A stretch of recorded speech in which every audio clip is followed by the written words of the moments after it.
देखो भाई लोग, जो भी कहूंगा झूठ कहूंगा, झूठ के अलावा कुछ नहीं कहूंगा। वीडियो को एंड तक देखना, वरना आधी वीडियो में आप कुछ भी जज कर लोगे। मैं रामचरण की फिल्म पेड्डी देखकर आया, वो भी स्क्रीनिंग गया था मैं कल रात को। अब देखो, ये कोई नॉर्मल फिल्म नहीं है, आई एम सॉरी टू से, ये कोई नॉर्मल फिल्म नहीं, ये कंप्लीटली सुपर हीरो फिल्म है। अब हॉलीवुड में देखो रहे, बाहर देखो रहे कि वो लोग कैसे अपने सुपर हीरो को इंट्रोड्यूस करते हैं, उसकी पावर को एक्सप्लेन करते हैं, उसकी टाइमिंग होती है, ये कुछ भी करते साले लोग, पागल है। ये सब की जरूरत ही नहीं हमारे यहाँ पे। यहाँ बस एक पैक पी के हीरो को चला दो कि पेड्डी के आने से लोखंड की गोटी भी थर्माकोल के हो जाते हैं, उसकी एक दहाड़ से हाथी भी पंचर हो जाता है। वो कोई खिलाड़ी नहीं बल्कि छोटे बच्चे की लुल्ली झुलाने वाला खिलौना है। बस इतना ही बोल दो, हमारा मसीहा पूरे गांव को बचाने तैयार हो जाएगा। एंड ले तैयार हमारा सुपर हीरो। अब पेड्डी की जो कहानी है वो कंप्लीटली यूनिक है। मतलब अब तक तेलुगु सिनेमा में किसी ने अटेम्प्ट नहीं किया है और ना ही इंडियन सिनेमा में किसी ने देखा है। कहानी ऐसी है कि पेड्डी जो हमारे हीरो है, सुपर हीरो, वो जिस गांव में रहते हैं वो गरीब बस्ती है एंड वो गांव की गिनती कोई नहीं करता है। सरकार में कहीं रजिस्टर भी वो गांव नहीं है एंड वहां पर ट्रेन भी नहीं रुकती। तो हमारे जो सुपर हीरो है वो उस गांव की पहचान बनाते हैं, वहां पर ट्रेन रुकाने की ट्राई करते हैं, तरह तरह की बकचोदी करके। अब प्लॉट इंटरेस्टिंग है एंड चीजें आसानी से सब चीज हो भी सकती थी, लेकिन वो कहावत आपने सुनी रहेगी ना कि गरीब इसलिए गरीब नहीं है क्योंकि वो अमीर नहीं है, गरीब इसलिए गरीब है क्योंकि उसके में गांड मस्ती की कमी नहीं है। एनीवेज, फिल्म जैसे स्टार्ट होती है आपको 10 मिनट में समझ जाएगा कि आपको क्या झेलना है। हाँ, उस 10 मिनट के बाद तो आपको आदत सी हो जाएगी, तो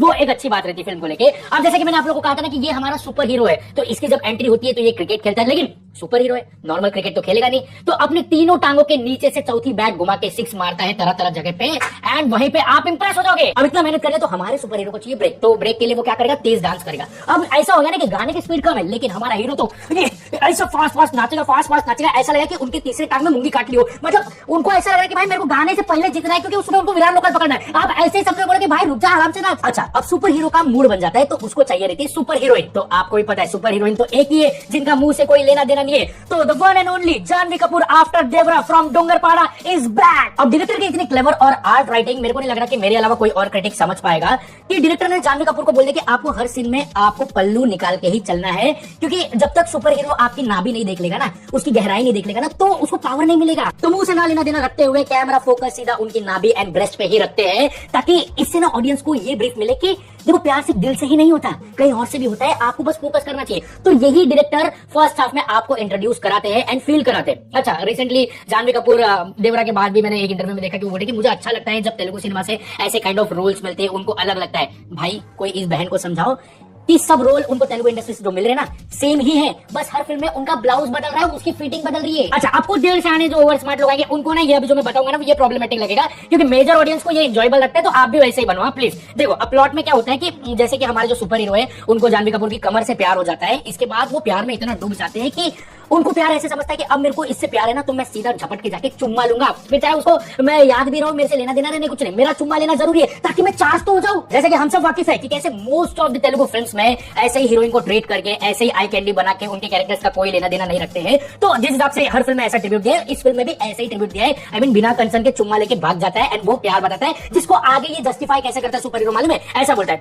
जी सब लोग प्यार करते होंगे, फीलिंग शेयर करके, ये करके। मैं सीधा गेम करके एहसास दिलाता हूँ कि मेरे को प्यार है कि नहीं है। मैंने बोला भाई पूरे वर्ल्ड में सिर्फ तेलुगु इंडस्ट्री है जो पेन या पेंसिल से नहीं लिखती है, स्पंज से लिखती है। अच्छा, आज जब मैं ये हमारी सुपर हीरो को देख रहा था एंड बाकी की कास्ट को देख रहा था ना, तो मेरे को अब ये पूरी तरह से रियलाइज हो गया कि तेलुगु इंडस्ट्री में ना एक फंडा चलता है कि भाई देखो जो हमारा जो सुपरस्टार है ना, इसके सामने कास्ट में जो भी लोग रहेंगे ना, वो हमारे मेन सुपर हीरो को ना ओवरशैडो नहीं करना चाहिए। इसलिए उनकी कैरेक्टर राइटिंग ऐसी होनी चाहिए जो डिम ही रहे हमारे हीरो के कंपेयर में, समझे। लाइमलाइट कोई और खाना नहीं चाहिए। इसका ग्रेटेस्ट एग्जांपल है पुष्पा में फहद फाजिल, पवन कल्याण की ओजी में इमरान हाशमी और अभी पेड्डी में दिव्येंदु एंड भाई अपना ये जानवी कपूर। मैं बताऊं, ये दिव्येंदु बोल रहा था कि यार जब मैंने ये पेड्डी की स्क्रिप्ट मेरे पास आई तो मैंने बिना पढ़े ही हाँ बोल दिया। क्या पता तेलुगु में लिखा हो स्क्रिप्ट, बट भाई जब आप ये फिल्म देख लोगे ना, आप खुद दिव्येंदु को बोल देंगे कि भाई काश तो पढ़ लिया होता है स्क्रिप्ट। आई मीन मतलब जानवी कपूर और दिव्येंदु का इस फिल्म में उतना ही लेना देना है जितना राघव चड्ढा का आम आदमी पार्टी से लेना देना था। अब अगर मैं पेड्डी मूवी इस फिल्म को एक लाइन में रिव्यू कर दूं, इतना कहूंगा कि इस फिल्म में 45 ml ऑफ विस्की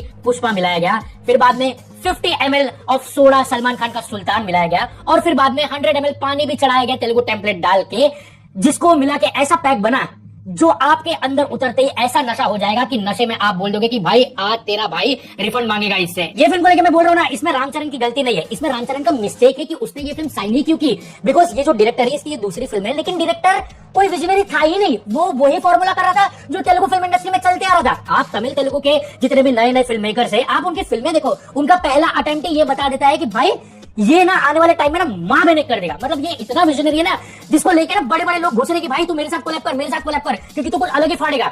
लेकिन ये डायरेक्टर तो भाई जैसे बाकी के लोग 10 साल आगे लेके जा रहे सिनेमा को, ये पीछे लेके जा रहा है। ये कहां पीछे लेके जा रहा है भाई? ठोकेगा क्या? फिल्म के कुछ कुछ सीन्स इतने एम्बैरेसिंग है कि आपको देखते ही शर्म आ जाएगा, एंड कुछ कुछ सीन्स तो इतने नकली है, इतने सीजीआई, स्पेशली वो ट्रेन के शॉट्स, एंड बहुत सारे सीन्स इतने रैंडम नकली लगेंगे कि आपको इसका बजट 350 करोड़ पे डाउट आ जाएगा कि गया कहां। वही फिल्म की एडिटिंग इतनी बचकानी कि फिल्म का बचा कुचा जो सोल पैदा हो रहा था ना, उसमें भी होल कर दिया। एक तो मेरे को समझता नहीं कि भाई तेलुगु के पास क्या एक ही एडिटर है, वो नवीन मूली करके, बाकी कोई एडिटर नहीं है क्या? क्या एडिट, मतलब वो एडिटिंग फील करा देता है कि ये और रेगुलर है भाई। वहीं पे ए आर रहमान की म्यूजिक की बात करो तो उन्होंने इस बार कोई रहम नहीं खाए, जहां पर कोई भी पिक मोमेंट फील ही नहीं होता, ना उनके बीजीएम, ना कुछ भी कनेक्टिंग वाइब देता ही नहीं है।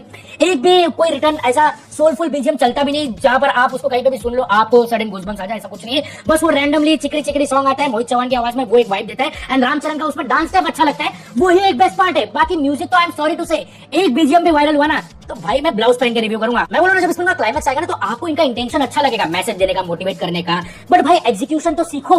क्योंकि मेरे को ऐसा लगता है कि 3 घंटा 11-12 मिनट की फिल्म में अगर आपने 10 मिनट जानवी कपूर का कमर दिखाने का फोकस रखा है और उस कैरेक्टर का कोई लेना देना नहीं रखा है, दिव्येंदु के कैरेक्टर का कोई लेना देना नहीं रखा है, तो हमको समझ गया कि आपका मैसेज देने का इंटेंशन भी कितना पावरफुल है और कितना नियत साफ है। भाई ये यार मैं तो बहुत एम्बेरस फील कर रहा हूं, मेरे साथ तो बाकी लोग तो एक दूसरे हमको देख रहे कि भाई हम देखे क्या। ऊपर से हिंदी डबिंग की बात करो तो भाई खराब नहीं है, बहुत ही वाहियात है। उसका रीजन मैं आपको बताता हूँ।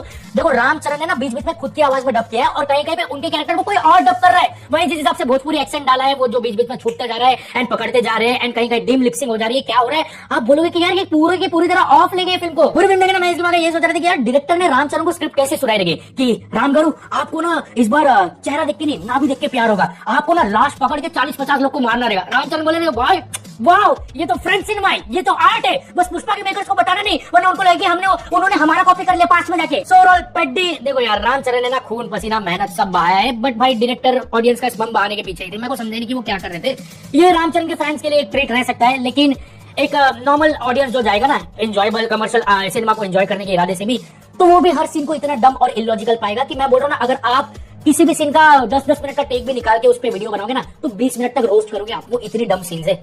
ऑनेस्टली बोल रहा हूँ भाई, ये अब पता नहीं आप बहुत नकली चीजें आएगी एंड बोले कि तू रामचरण हेटर है। ये भाई मैं चाहता हूँ कि आप जाओ देखो फिल्म, भाई आप जाओ, आपको लगेगा कि ये रामचरण के साथ खुद स्कैम हुआ है, खुद स्कैम हुआ, ये कोई आर्ट नहीं है। अगर वो कोई मलयालम डायरेक्टर के साथ कोलैब करते लाइक चिदम्बरम, लाइक वो बेसिल जोसेफ, लाइक वो जीतू माधवन, ये लोग के साथ कोलैब करते ना, देखो रामचरण का क्या ही अलग अवतार निकलता है भाई। नहीं यार ये कोई फिल्म मेकर ही नहीं है यार, मतलब this is consider this that कि he doesn't know how to make a film.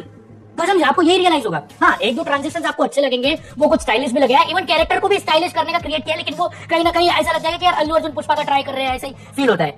तो मैं सिर्फ रामचरण के लिए 2 स्टार दूंगा, बाकी तो मैं रहम भी नहीं खा पाऊंगा यार ये फिल्म को लेकर। यार 3 घंटे की फिल्म बनाई है, आप खुद इमेजिन करो। चलो अगर आपको वीडियो अच्छा लगे तो प्लीज लाइक शेयर सब्सक्राइब करना, मैं तैयार हूँ गाली खाने के लिए। चले कोई बात नहीं भाई, आप जाओ फिल्म देखने, चलो बाय।